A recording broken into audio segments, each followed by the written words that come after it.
So what's happening, people? Sports is chess. It's your boy Retro Rob. Let's talk about it. Y'all call him Windmill Wilder. I call him the Trash Man. The trash in the heavyweight division. Well, speaking of trash, Dominic Breazeale talked all that trash.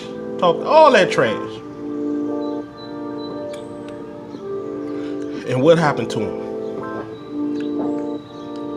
That's what happens when you talk trash and when you out here perpetrating with a real one, people. This is what happens when you talk trash and you sneak this to a real one. Boom! Good night.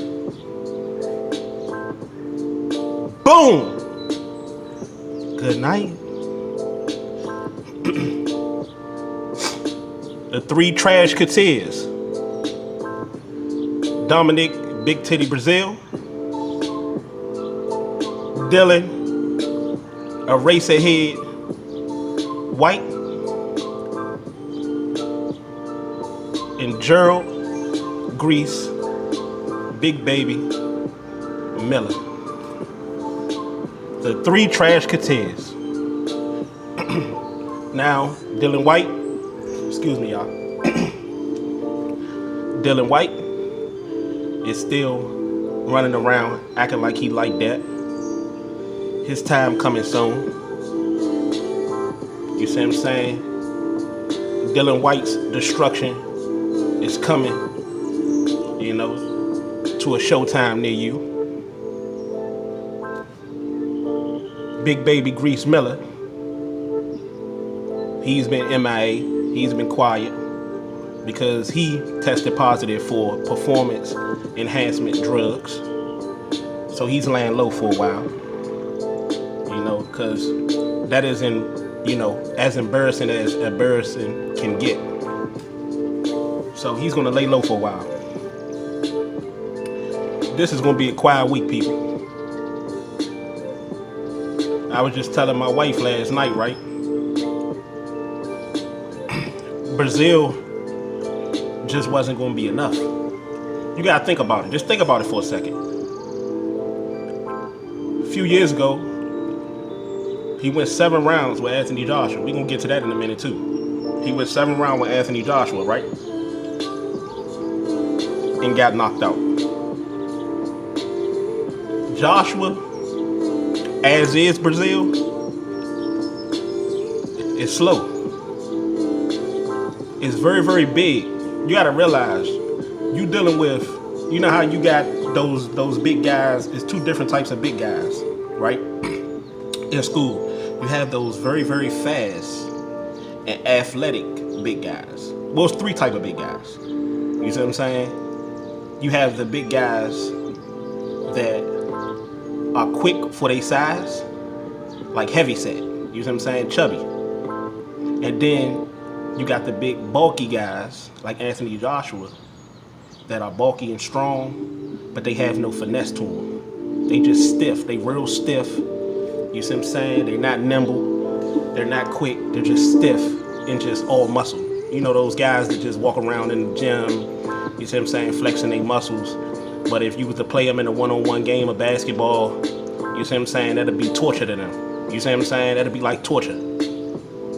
But check this out, right? And then you have your people like the Bronze Bomber.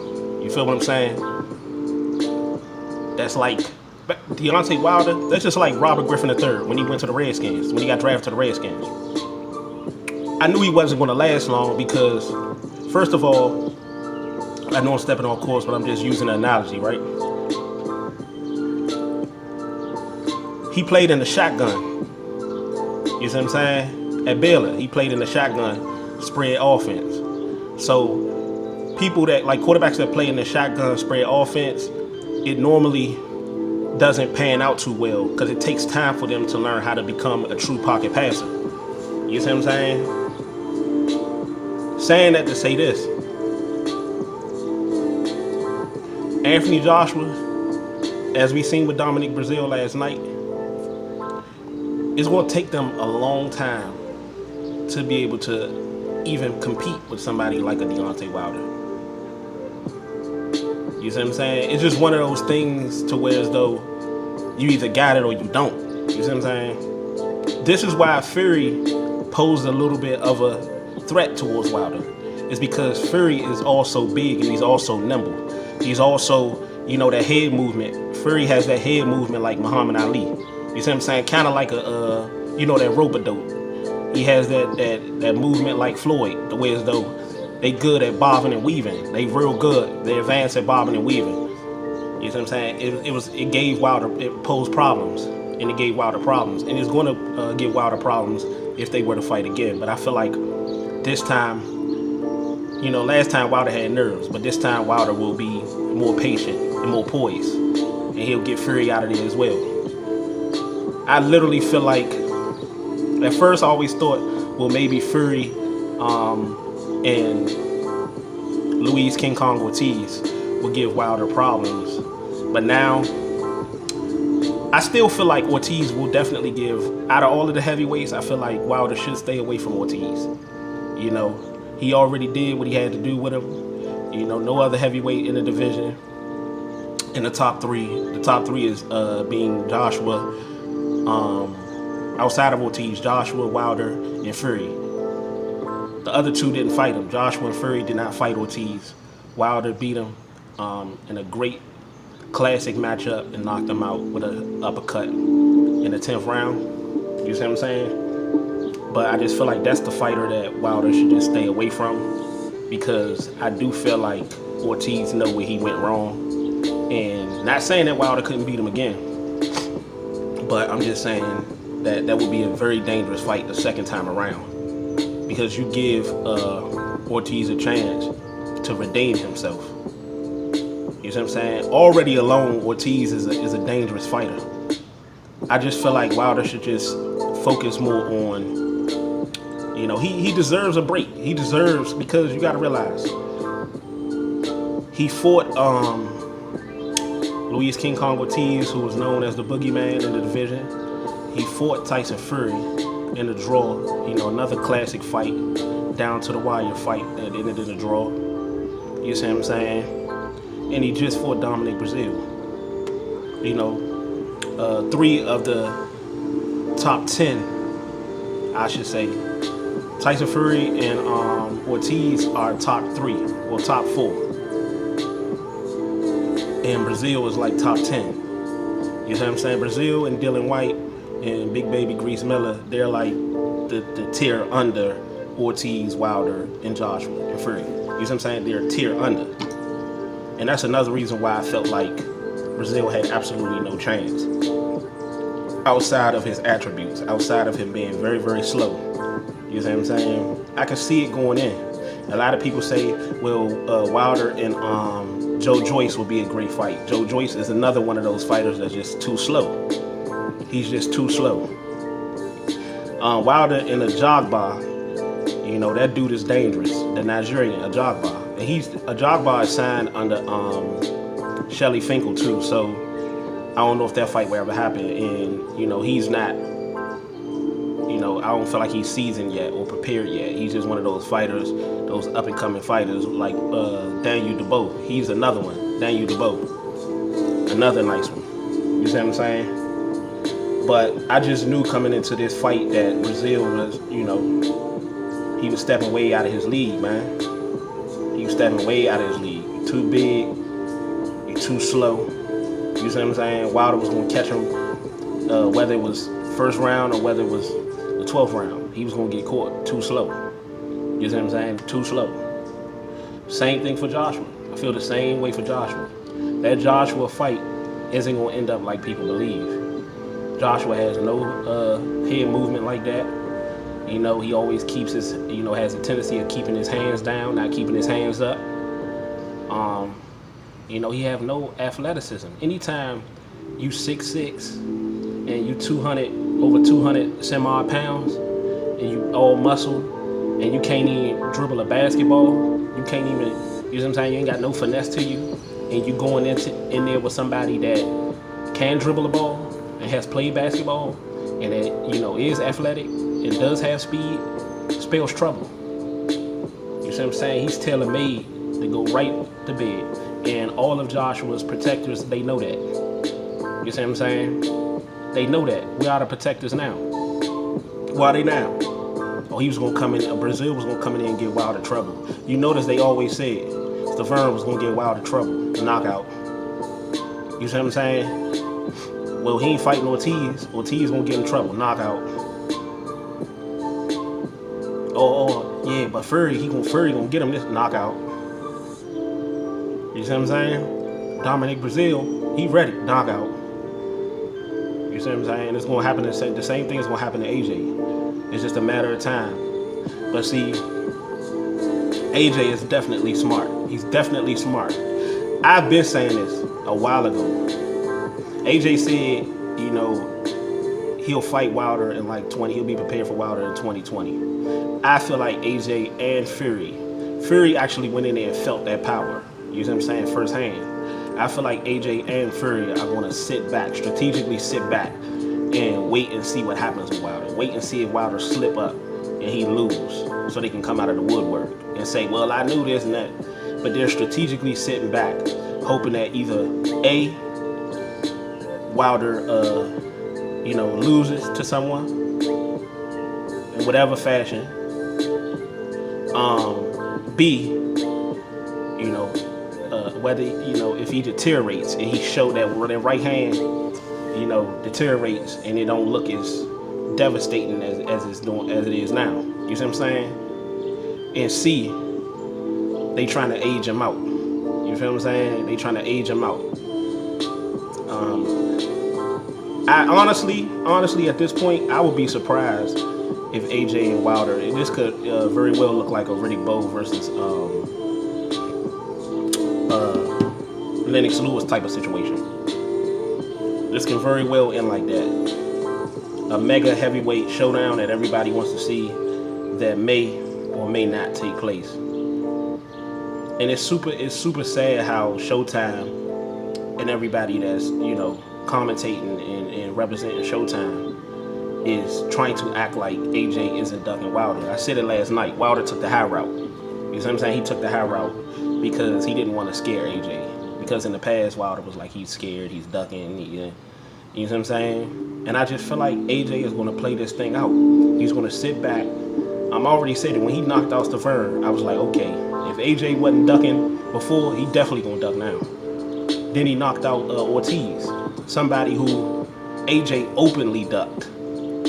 And has been ducking and still ducking. When Wilder knocked him out, I said, okay, AJ really ain't gonna fight now.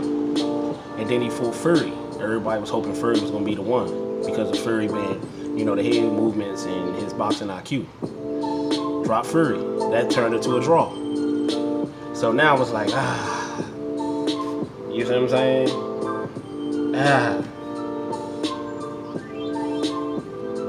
I can't fight him right now. I'm telling you what they doing. They sitting back and they waiting, hoping something, one of those ABC that I just told you, one of those things. While the skills diminish, that right hand deteriorates, or they hoping to age him out, or hoping that he lose to somebody that he ain't supposed to lose to. So they can come out of the woodwork, so they can come out from hiding, and they can say, I told you so, or they can continue there, you see what I'm saying? Continue to perpetrate and act like they that dude. Although I commended Fury back then when he stepped up in Fort Wilder, I lost all respect for Fury because he pulled a sucker move. He out here sucker ducking, and then he want to get out and talk trash after this Breazeale fight, right? I was like, yeah, but I beat Wilder. Fury, moral victories don't get accepted in this world, brother. It was a draw. No matter what you say or what you think, and the AJ protectors and the Wilder haters, and your fans, no matter what they think, it don't matter. It was a draw, brother. It went in the books as a draw, which means Wilder still has his title, and you're still undefeated, and Wilder's still undefeated. So until either you or Wilder cleans that up, and we all know that Fury is the reason why that fight ain't happening. He ran the top rank, and and ESPN like a sucker. You know what I'm saying? That's why we ain't got to fight. That's why it was pissing me off last night. How the people on Showtime was trying to act like it's because of Wilder that these fights ain't happening. When they know daggone well Fury ran to the other network. No daggone well AJ been ducking Wilder for the past few years now. And he said that he wouldn't be on record. That he wouldn't, not only did he turn down $50 million, but he said on record that he wouldn't be prepared for Wilder until like 2020. That fight, while we on that subject, that fight will definitely happen. You see what I'm saying? I wouldn't be surprised if it didn't happen, because that's how, much I feel AJ is intimidated and scared of Wilder. And Wilder continues to be scorching hot like this and, don't show no signs of slowing down, I definitely feel like this fight, may not happen. But with that being said, on the flip side, I do feel like it has to happen, from both perspectives, because Wilder wants to get all the rest of those belts. And eventually, the sanctioning bodies are going to have to force Joshua to step up or relinquish those belts. You see what I'm saying? Eventually, that's going to happen. So that's one, why I feel like it's going to have to happen. And two, it'll haunt Joshua for the rest of his days.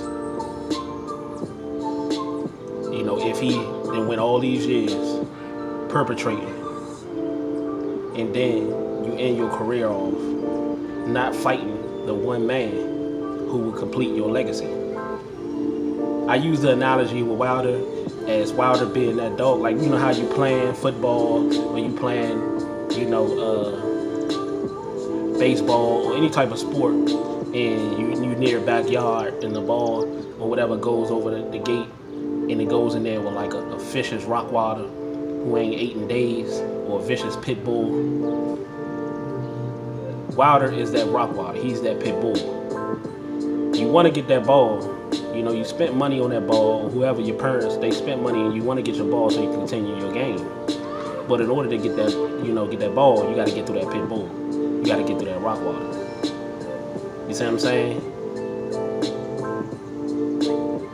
That's what I see with Joshua. Joshua knows in order to complete, you see what I'm saying, and become undisputed, he has to get that green strap. But in order to get that green strap, he has to go through Wilder. So a whole bunch of people out here talking about, well, Wilder need AJ. AJ, hold on, slow down. AJ needs Wilder just as much as Wilder needs AJ. Because Wilder needs all the rest of those belts. But AJ needs Wilder belt. See, if Wilder didn't have a belt, AJ can do exactly what he's doing to Fury and Ortiz. He could choose, he can go his legacy without fighting them. He can go because they don't have no belt. You see what I'm saying? They don't have no belt. So he can go his whole career without fighting them. But Wilder, he has to fight Wilder as long as Wilder has those belts. That's why I said he's sitting back, hoping that somebody that's not supposed to beat Wilder would catch Wilder slipping and beat him. So AJ can do what he's always been doing, and that's collect another belt. I personally feel like Fury would beat AJ. I feel like he would pose a bigger threat. I also feel like Ortiz would beat AJ, but we probably never will see that happen because, like I told you, Ortiz don't have nothing that's going to ensure us that AJ will fight him in the future. So AJ can conduct that if he wants to, and it'll be supported. But he cannot duck Wilder. If Wilder continues to keep knocking these dudes out, well, he just knocked out a dude in Brazil who it took AJ 7 rounds to get out of there. So now AJ is about to fight Andy Ruiz, and we're going to see what he's going to do in that fight. Is he going to get him up out of there quick, or is he going to do like he did with Joseph Parker? Is he going to do like he did with Carlos Takam and all the rest of these, you know what I'm saying, fighters that like C-level, B-level fighters? It's put up or shut up time for AJ now.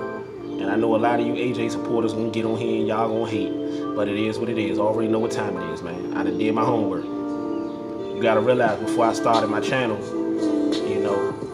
I've been watching channels. I'm a student of the game. So it's word out there that Dominic Breazeale has now deleted his social media site.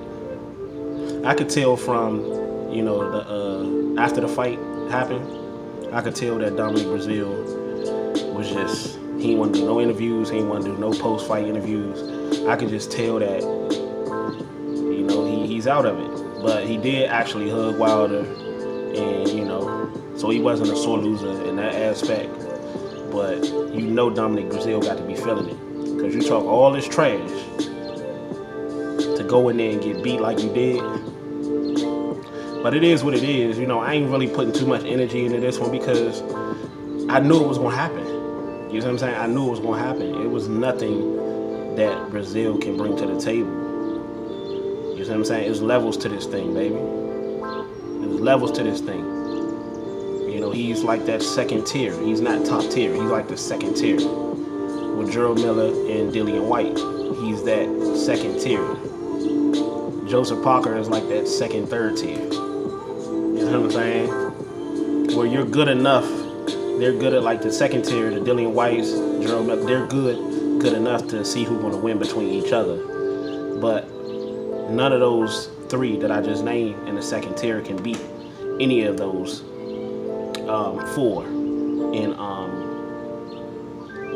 Luis King Kong Ortiz, Deontay Wilder, Anthony Joshua, and Tyson Fury. They can't beat none of those four in the top 10. Dillian White, Grease Miller, or Breazeale. They can't beat none of those top four. You see what I'm saying? Don't believe me? Check for yourself. Wilder, you just seen what he did to Breazeale. AJ, you just seen what he did to Breazeale. AJ, you seen what AJ did to Dillian White. And we already know what Wilder would do to them. You see what I'm saying? But Fury and Joshua, I definitely playing it safe. But it's only a matter of time before they get cleaned up as well. They clock get cleaned as well. You see what I'm saying? But that's one of the three trash Kateas. He got Breazeale out of the way. So will it be Dillian White next? That's actually a fight that is more likely to happen. You know what I'm saying? Next. Because AJ is going to continue to act like he wants to fight, and him and his promoter Eddie Hearn, they're going to act like they want to fight, but they don't want it right now. They're going to wait till 2020. They're going to try to see if they can squeeze another fight out until the fans really put the pressure on them. So I could definitely see Wilder and Dillian White, and the second of the three trash Kateas. He's going to get his clock clean as well, get knocked out, and he's going to get up out of the game. You see what I'm saying? Well, the four trash Kateas, the first one was Stavern. So he got Stavern out of the way. He just got Breazeale out of the way last night. So the last two is Grease Miller, and we won't be hearing from Grease Miller for a while because he tried to cheat. He's a cheater, so we ain't gonna hear from him for a while. But Dillian White could be next on the hit list. But that's my update. That's my recap. Hope y'all liked it. It's your boy, Deontay the Bronze Bomber Wilder. Once again, I believe that's 40 wins, 42 coming by way of knockout, because that's what he do. And it's on to the next one, people. You see what I'm saying? AJ protectors can keep on hating because it's only a matter of time before he goes night-night as well. Hit the like button, hit the subscribe button, hit the bell icon to receive all the notifications when new content is dropping. Spread the word, people. Shouts out to my new subscribers. Shout out to my original subscribers. I love y'all. And we'll be back with another one. Peace.